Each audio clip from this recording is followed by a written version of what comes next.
ವಿದ್ಯಾಸಂಸ್ಥೆ. ಈ ಸಂಸ್ಥೆಯಲ್ಲಿ ವಿಜಯವಾಣಿ ಪತ್ರಿಕಾ ಒಂದು ಮಾಧ್ಯಮದವರು ಮತ್ತು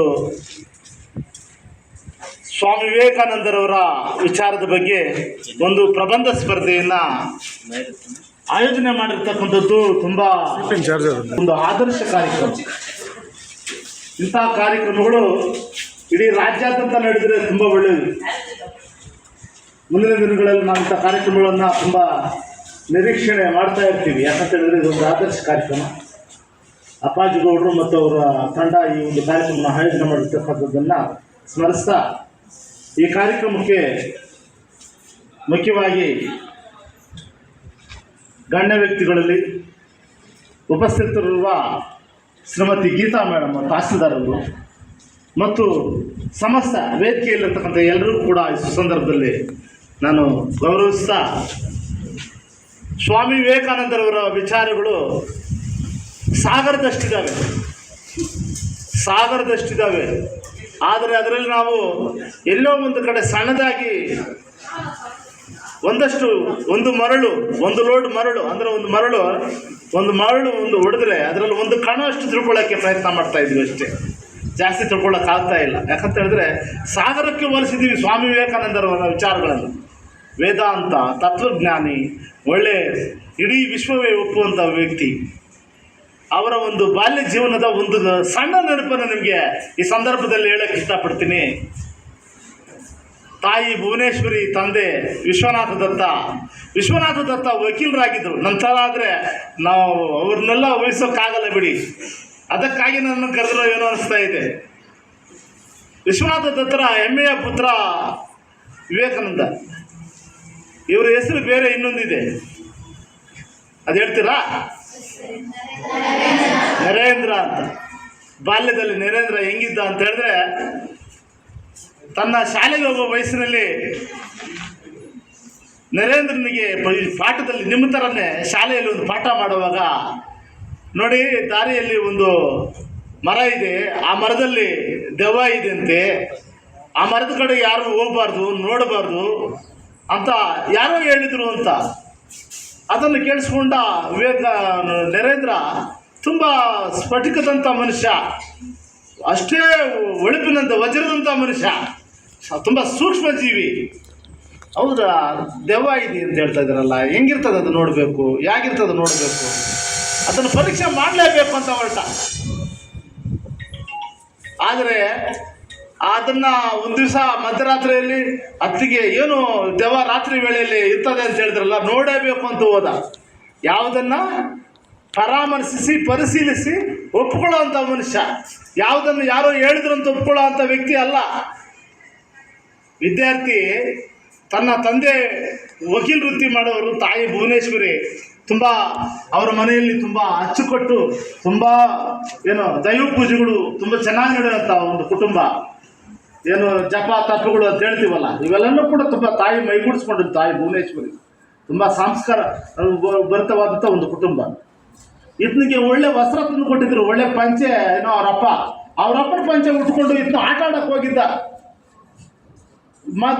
ಒಳ್ಳೆ ಪಂಚೆ, ಒಳ್ಳೆ ರೇಷ್ಮೆದಾರಿ ಪಂಚೆ, ಆ ಪಂಚೆ ಉಟ್ಕೊಂಡು ಹೋಗಿರ್ತಾನೆ. ಯಾರೋ ದಾರಿಯಲ್ಲಿ ಬಂದು ಹಿಂಗೆ ಹೋಗೋರು, ಯಾರೋ ಒಬ್ಬ ಸನ್ಯಾಸಿನೋ ಒಬ್ಬ ಏನೋ ಬಡಪ ಅವ್ರು ಬಂದು ಹಿಂಗೆ ನೋಡ್ತಾ ನಿಂತ್ಕೊಂಡು ನರೇಂದ್ರನ ಆಟ ಆಡ್ತಾ ಇರ್ತಕ್ಕಂಥ ಬಾಲಕ, ಏಕೆ ಹಂಗೆ ನೋಡ್ತಾ ಇದೆಯಾ ಏನು ಅಂತ ಹೇಳ್ದ.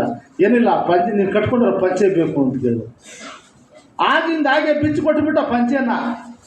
ಎಂಥ ಅದ್ಭುತವಾದಂಥ ಬಾಲ್ಯದಲ್ಲಿ ತನ್ನ ಜೀವನದಲ್ಲಿ ಎಷ್ಟೊಂದು ತ್ಯಾಗ, ದಾನ, ಇಂಥವಕ್ಕೆಲ್ಲ ಜೀವನವೇ ಒಂದು ವಿಧಾನ.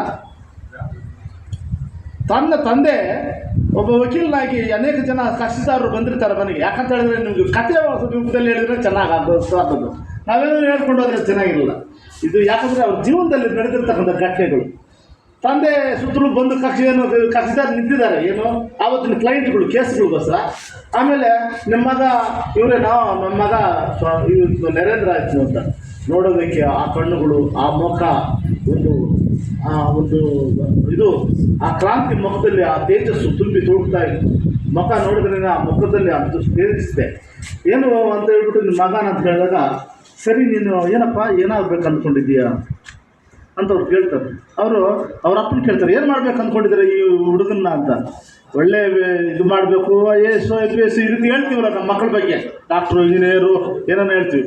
ಅವರಪ್ಪ ಇದನ್ನ ಕೇಳ್ತಾನೆ ಒಂದು ದಿವಸ, ಯಾಕಂದರೆ ಇವರೆಲ್ಲ ಹೇಳಿದ್ಮೇಲೆ, ಏನಪ್ಪ ಏನು ನೀನು ಏನಾಗಬೇಕು ಅಂದ್ಕೊಂಡಿದ್ದೀಯಾ ನಿನ್ನ ಜೀವನದಲ್ಲಿ ಅಂತ ಕೇಳಿದಾಗ, ಆಮೇಲೆ ಅದನ್ನ ಅಲ್ಲೇ ಇದ್ದು ನೋಡಿಕೊಂಡು ಅಲ್ಲಿ ಅವ್ರ ಮನೆಯಲ್ಲಿ ಮಹಾವಿಷ್ಣು ಫೋಟೋ, ಏನು 12 ಕುದುರೆಗಳು ಅದನ್ನು ಓಡಿಸ್ತಾ ಇರ್ತಕ್ಕಂಥದ್ದು, ಮಹಾವಿಷ್ಣು ಓಡಿಸ್ತಾ ಇರೋದು, ಅರ್ಜುನ ಎದುರುಗಡೆ ಕೂತ್ಕೊಂಡಿರೋದು, ರಥದ ಸಾರಥಿ ಯಾರ್ದಿ ಇರ್ತದೆ, ಯುದ್ಧಕ್ಕೆ ಹೋಗುವಾಗ ಸಾರಥಿಯ ಒಂದು ಪ್ರತಿರೂಪ ನೋಡಿರ್ತಾನೆ. ಆ ಸಾರಥಿ ಯಾರಾಗಿರ್ತಾನೆ? ಮಹಾವಿಷ್ಣು ಆಗಿರ್ತಾನೆ. ನೋಡಪ್ಪ ನಾನು ಆ ರೀತಿ ಮಹಾವಿಷ್ಣು ಅಂತ ತೋರಿಸ್ತಾನೆ. ಅಂದರೆ ಅದಕ್ಕೆ ಮೊದಲು ಏನಾಗಬೇಕಂದ್ರೆ ನಿನ್ನ ಡ್ರೈವರ್ ಆಗಬೇಕು ಅಂತ ಹೇಳಿರ್ತಾನೆ. ಅವರಪ್ಪ ತುಂಬ ನೋವು ಪಟ್ಕೊಳ್ತಾನೆ. ಏನಯ್ಯ ಇಷ್ಟೆಲ್ಲ ಆಸೆ ಇಟ್ಕೊಂಡಿದ್ದೆ, ನೀನೊಬ್ಬ ಡ್ರೈವರ್ ಆಗಿದ್ದೀನಿ ಅಂತ ಹೇಳಿದ್ರೆ ಡ್ರೈವರ್ ಆಗಬೇಕಂತ ಆಸೆ ಪಟ್ಟರೆ ಹೆಂಗಯ್ಯ, ನಾನು ತುಂಬ ನೋವಾಗೋಯ್ತು ಅಂದಾಗ ಅವರ ಅಪ್ಪನ ಕರ್ಕೊಂಡ್ಬಂದು ಮನೆಯಲ್ಲಿರೋ ಫೋಟೋ ತೋರಿಸ್ತಾನೆ. ಮಹಾವಿಷ್ಣು ರಥಸಾರಥಿ ಆಗಿರ್ತಾನೆ. ಇದು ನೋಡಪ್ಪ ಅಂದ. ಆವಾಗ ಅದನ್ನ ಪರಿಕಲ್ಪನೆ ಬಿಡಿ ಆತನ ಪರಿಕಲ್ಪನೆ, ಆತನ ಒಂದು ಜೀವನ ವಿಧಾನ ಮತ್ತು ಅವನ ದಿಕ್ಕು ದಶೆ ಯಾರಿಗೆ ಇತ್ತು? ಮಹಾವಿಷ್ಣುವಿನ ಒಂದು ಪರಿಕಲ್ಪನೆ ಅದು. ಆ ರೀತಿ ಇಡೀ ವಿಶ್ವಕ್ಕೆ ಅನೇಕ ಒಳ್ಳೆಯ ಸಂದೇಶಗಳನ್ನು ಕೊಟ್ಟಂಥವ್ರು. ಸಮಯದ ಅಭಾವ, ಈಗಾಗಲೇ ನನಗೆ ಎಚ್ಚರಿಕೆ ಗಂಟೆ ಬಾರಿಸ್ತಾ ಇದೆ, ಏನಂತ ಸಾಕು ಅಂತ. ಆದರೂ ಹೇಳಬೇಕಂತ ತುಂಬ ಇನ್ನೂ ವಿಚಾರಗಳಿದ್ದಾವೆ, ತುಂಬ ಚೆನ್ನಾಗಿದ್ದಾವೆ. ಸ್ವಾಮಿ ವಿವೇಕಾನಂದರನ್ನ ಕೆಲವೊಂದು ಬಾಲ್ಯದ ನೆನಪುಗಳನ್ನು ಜ್ಞಾಪಿಸಿ ನಿಮಗೆ ಇಷ್ಟೊಂದು ವಿಷಯಗಳು ಹೇಳ್ತಾ ಇದ್ದೀನಿ. ಇನ್ನೂ ತುಂಬ ಪೂರ್ಣ ತ್ಯಾಗವೇ ಪರಮಾದರ್ಶ, ಅಲ್ಲಿ ನಾನು ಎಂಬುದೇ ಇಲ್ಲ, ಎಲ್ಲವೂ ನೀನೇ. ಈ ಪದಕ್ಕೆ ತುಂಬ ಶಕ್ತಿ ಇದೆ. ಕುವೆಂಪು ಅವರು ಸದಾ ಯಾವಾಗೂ ಸ್ವಾಮಿ ವಿವೇಕಾನಂದರನ್ನ ನೆನೆಸ್ತಾ ಇದ್ರು. ಅನೇಕ ತತ್ವಜ್ಞಾನಿಗಳಿಗೆ, ಅರಿಸ್ಟಾಟಲಿಂದ ಹಿಡಿದು ಒಳ್ಳೆ ಮೇಧಾವಿಗಳಿಗೆಲ್ಲ ಸ್ವಾಮಿ ವಿವೇಕಾನಂದನೇ ಪರಿಕಲ್ಪನೆ, ಸ್ವಾಮಿ ವಿವೇಕಾನಂದನೇ ಒಳ್ಳೆ ಮಾರ್ಗದರ್ಶನ. ಇವತ್ತು ನಮ್ಮ ಸಿದ್ಧಾರೂಢ ಸ್ವಾಮೀಜಿಯವರಲ್ಲ ವಿಜಯಪುರ, ಅವರು ಕೂಡ ಆದರ್ಶ ಸ್ವಾಮಿ ವಿವೇಕಾನಂದ. ಅವ್ರ ವಿಚಾರಗಳನ್ನು ನಾವು ಫೋನ್ಗಳಲ್ಲೂ ಅಲ್ಲೇ ಇಲ್ಲ ಪೇಪರ್ಗಳಲ್ಲೂ ಓದ್ತಾ ಇರ್ತೀವಿ. ಅವೆಲ್ಲ ಕೂಡ ನಾವು ಜೀವನದಲ್ಲಿ ಸ್ವಾಮಿ ವಿವೇಕಾನಂದರನ್ನು ಸದಾ ನಾವು ಅವರ ವಿಚಾರಗಳನ್ನು ಅವಲೋಕನ ಮಾಡ್ತಾ ಇರಬೇಕು, ಅವ್ರು ನೆನೀತಾ ಇರಬೇಕು ಅಂತೇಳಿ ಈ ಸಂದರ್ಭದಲ್ಲಿ ಹೇಳಿ, ನನಗೆ ಮಾತಾಡಲಿಕ್ಕೆ ಅನುವು ಮಾಡಿಕೊಟ್ಟಂಥ ವೇದಿಕೆಯ ಎಲ್ಲ ಗಣ್ಯಮಾನ್ಯರಿಗೂ ಮತ್ತು ವಿಜಯವಾಣಿ ಈ ಕಾರ್ಯಕ್ರಮದ ವ್ಯವಸ್ಥಾಪಕರಿಗೂ ವಂದಿಸಿ ನಾನು 4 ಮಾತುಗಳನ್ನು ಮುಗಿಸ್ತಾ ಇದ್ದೇನೆ. ಜೈ ಭಾರತ್ ಮಾತೆ, ಜೈ ಸ್ವಾಮಿ ವಿವೇಕಾನಂದ.